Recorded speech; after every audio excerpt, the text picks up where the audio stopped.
Sentimen negatif dan kecurigaan berlebihan terhadap etnis Tionghoa di Indonesia hingga kini masih kerap terdengar. Kerusuhan massa di Jakarta dan Solo pada Mei 1998 silam yang diwarnai dengan pembakaran toko-toko dan rumah milik warga Tionghoa membuktikan bahwa sentimen kepada etnis itu masih ada. Padahal, bila kita menengok sejarah, tembok prasangka terhadap etnis Tionghoa di banyak wilayah di Indonesia sebenarnya merupakan pandangan yang diciptakan oleh penjajah VOC Belanda. Tujuannya agar tidak terjalin pembauran dan persatuan antara etnis Tionghoa dan etnis lain. Pemerintah jajahan pantas khawatir karena dalam lintasan sejarah pernah terjadi perang besar antara koalisi etnis Tionghoa dan Jawa melawan tentara Kompeni dan sekutunya pada tahun 1741 sampai 1943. Saya waktu sekolah saya lihat memang hal itu tidak tertampak. Nah, sekarang ini ya kita bicara zaman sekarang aja, ini banyak beberapa pihak yang menghendaki supaya peristiwa geger Pacinan ini kembali dimasukkan ke dalam kurikulum sejarah. Sebelum dan selama terjadi perang besar antara aliansi Tionghoa Jawa melawan VOC Belanda, kebencian dan prasangka antara etnis Tionghoa dan etnis-etnis lain di bumi Nusantara nyaris tidak ada. Bahkan dalam peristiwa geger Pecinan, warga etnis Tionghoa dan Jawa bahu-membahu melawan Kompeni. Waktu itu hanya terbagi dalam dua kelompok besar, yaitu kelompok Jakarta, Batavia, dan kelompok Jawa Tengah. Ini kemudian bergabung dengan tentara Mataram. Mereka menundukkan diri di bawah komando dari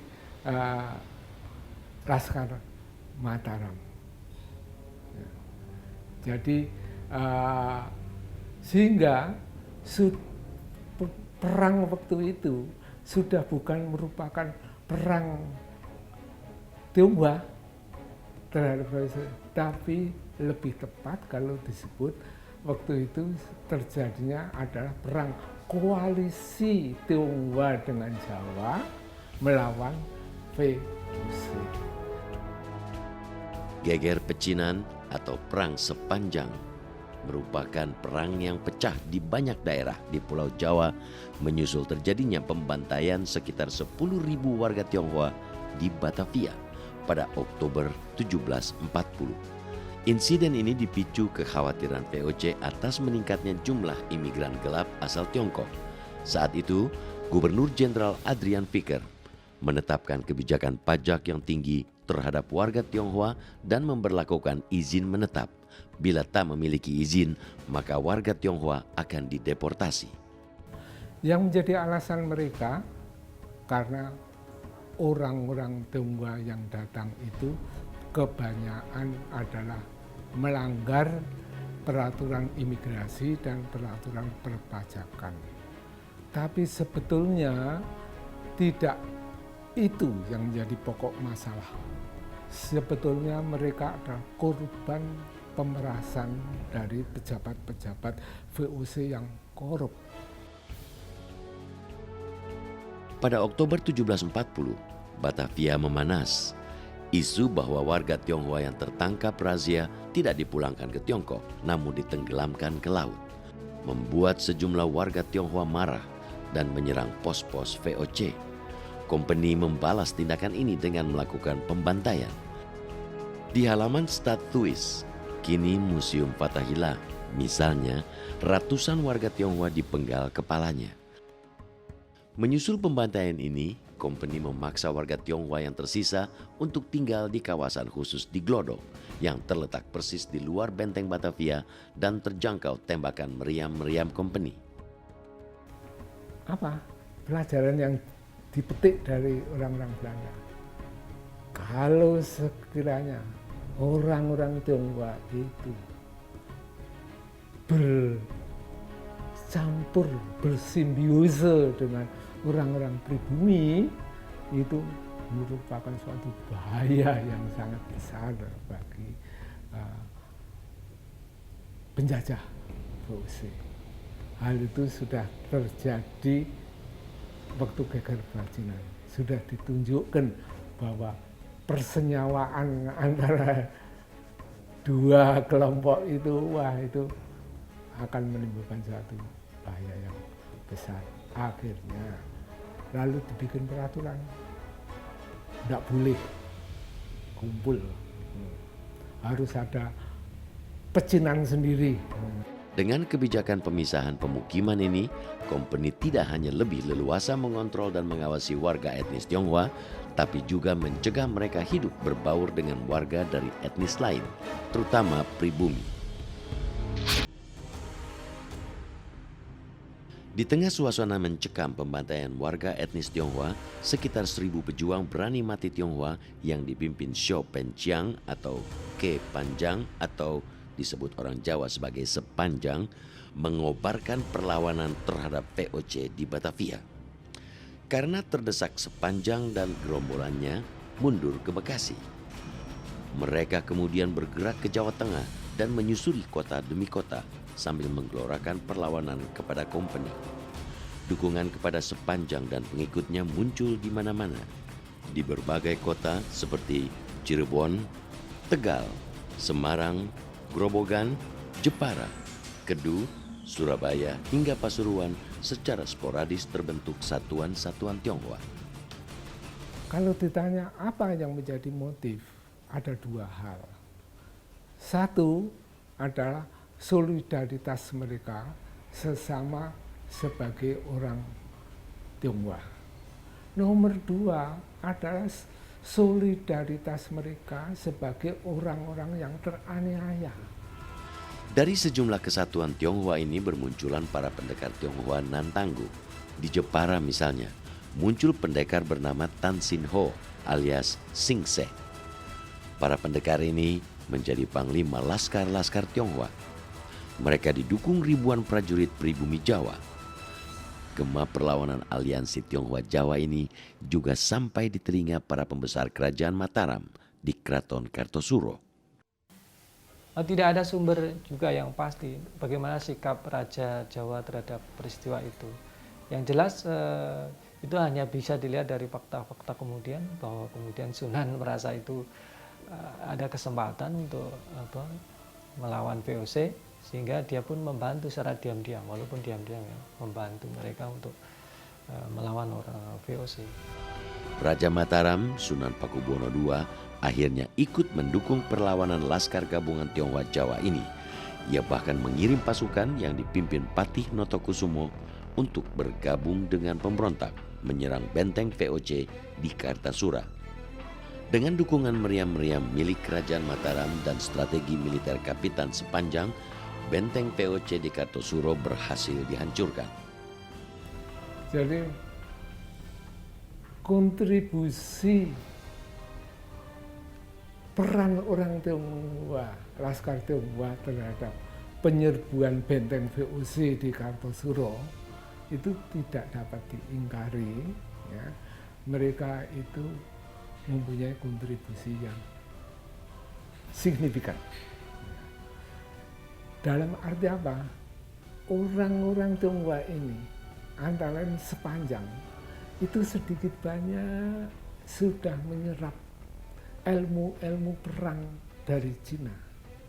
Contoh, pada waktu pengepungan benteng VOC di Kartosuro, sudah dikepung berhari-hari itu tidak menyerah. Lalu Laskar Tionghoa itu mempunyai akal, menganjurkan supaya membuat tangga, tempat berpijak, di mana bisa dikumpulkan kira-kira 10 orang serdadu. Namun, dukungan Pakubuwono II terhadap pasukan pemberontak Tionghoa Jawa ternyata hanya aji mumpung belaka. saat upaya pasukan Tionghoa Mataram untuk menaklukkan kompeni di Semarang tak kunjung berhasil, sikap Pakubuwono II berubah, berbalik arah mendukung VOC. Ada perubahan politik dari Mataram, ya, itu sebetulnya adalah karena waktu itu, jadi pada waktu menyerang Semarang, itu terjadi hujan yang sangat lebat, yang sangat luar biasa, sehingga menimbulkan banjir. Tentu saja dalam hal ini pihak penyerang kewalahan kalau dibandingkan dengan pihak yang bertahan. Karena jalan-jalan yang berlumpur, yang harus diseberangi, ya, itu akan membuat sangat kesulitan. Sikap pelin-pelan Sunan Pakubuwono II ini membuat marah Laskar Aliansi Tionghoa Jawa. Bahkan bangsawan dan prajurit Mataram termasuk adik dan keponakan Pakubuwono II yakni Pangeran Mangkubumi dan Raden Mas Said menolak perintah Pakubuwono II. Mereka tetap bergabung dengan pasukan gabungan Tionghoa Jawa. Konflik di kalangan internal Keraton Mataram dan dukungan kelompok-kelompok yang kecewa dengan VOC ini membuat Laskar Tionghoa kian kuat. Sebetulnya ada 3 alasan utama menurut saya. Pertama, krisis di keraton. Di internal keraton sendiri terjadi konflik-konflik, di antaranya tadi sudah saya sebutkan rumor, gosip, suksesi dan sebagainya itu muncul. Kemudian yang kedua, krisis hubungan antara Kartosuro dengan pesisir sendiri. Yang ketiga, alasan ketiga adalah krisis hubungan antara VOC dengan orang-orang Cina. Karena tidak lagi mengakui kekuasaan Pakubuwono II, Laskar Aliansi Tionghoa Jawa akhirnya mengangkat cucu Sunan Amangkurat III, Mas Garendri, sebagai Raja Mataram baru dengan gelar Sunan Amangkurat V. Raja yang masih remaja ini juga dijuluki Sunan Kuning karena diangkat menjadi raja oleh orang Tionghoa. Dengan pimpinan Sunan Kuning, pada 30 Juni 1742, Laskar Tionghoa Jawa menyerang dan berhasil merebut Keraton Kartosuro. Dalam penyerangan ini, Pakubuwono II melarikan diri dan berlindung di Ponorogo. Dari Ponorogo, Pakubuwono II kemudian meminta bantuan VOC untuk menggempur Sunan Kuning. Dengan dukungan pasukan Madura yang dipimpin Cakraningrat IV, pasukan VOC berhasil mengalahkan pasukan Tionghoa Jawa di beberapa tempat. Meski bisa kembali ke Keraton Kartosuro, Pakubuwono II memilih memindahkan keratonnya ke daerah Solo. Jadi bisa dilihat dari bagaimana posisi keraton sebagai pusat dari kerajaan, sekaligus juga pusat dari pemerintahan raja. Jadi ketika Keraton Kartasura sendiri dibobol oleh Laskar Tionghoa pada tahun 1742 dan banyak sekali korban di keraton tersebut, maka dalam perspektif masyarakat Jawa sendiri, keraton yang telah dibobol itu sebenarnya sudah tidak lagi dianggap sakral, atau sehingga pada saat itu Pakubuwono II memutuskan untuk memindahkan Keraton Kartasuro. Sementara itu, setelah terusir dari Keraton Kartosuro, Sunan Kuning meneruskan perang terhadap Kompeni dan Pakubuwono II. Karena terpisah dengan pasukan sepanjang, pada 2 Desember 1743, Sunan Kuning mendatangi loji VOC di Surabaya untuk berunding. Namun, Kompeni menangkap Sunan Kuning dan mengeksekusi ratusan pengawalnya yang beretnis Tionghoa. Sunan Kuning kemudian diasingkan Kompeni ke Sri Lanka.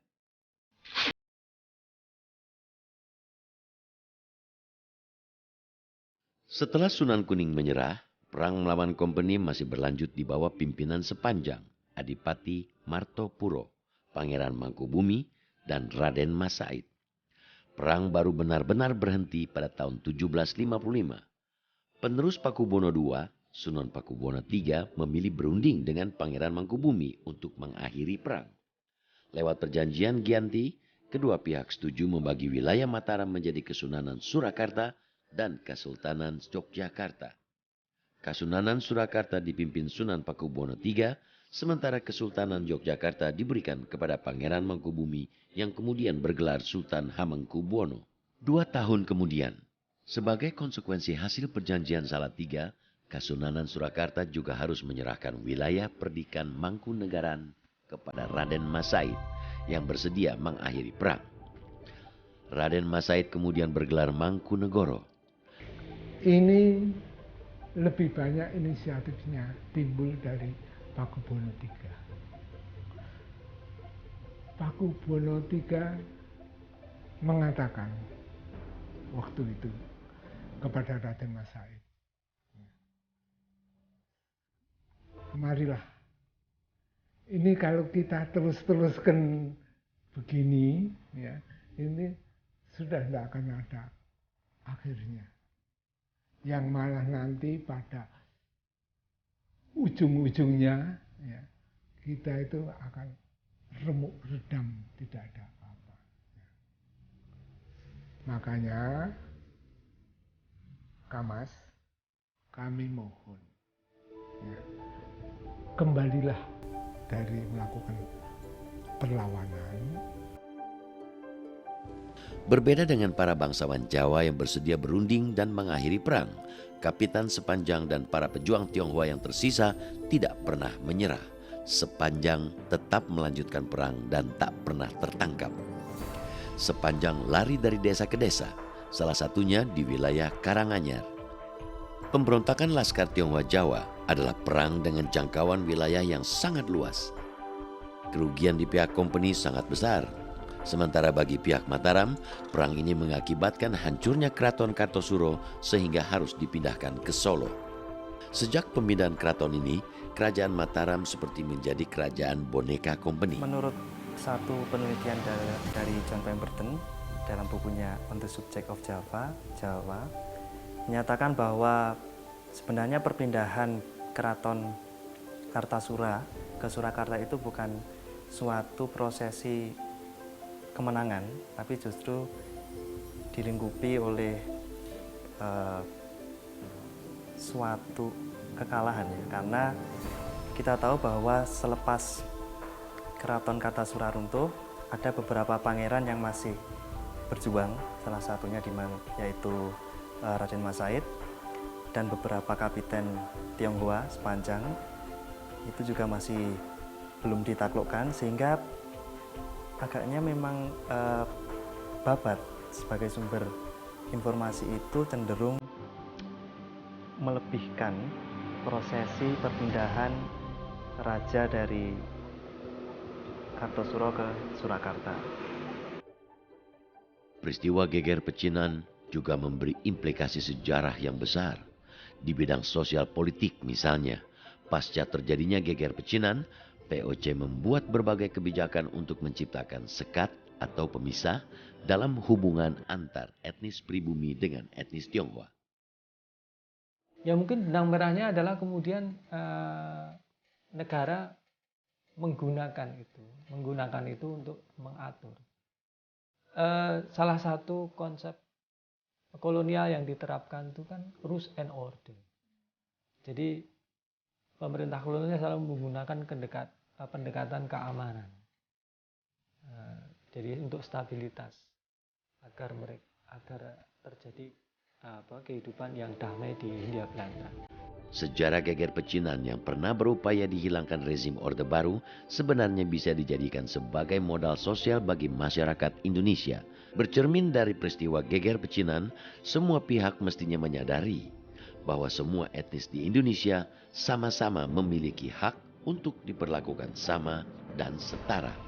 Bukan semata-mata karena mereka semua pernah berjuang untuk mengusir penjajah, tapi karena mereka semua juga sama-sama mencintai tanah air mereka, bumi tempat mereka bernafas dan berpijak, yang kini disebut sebagai Indonesia.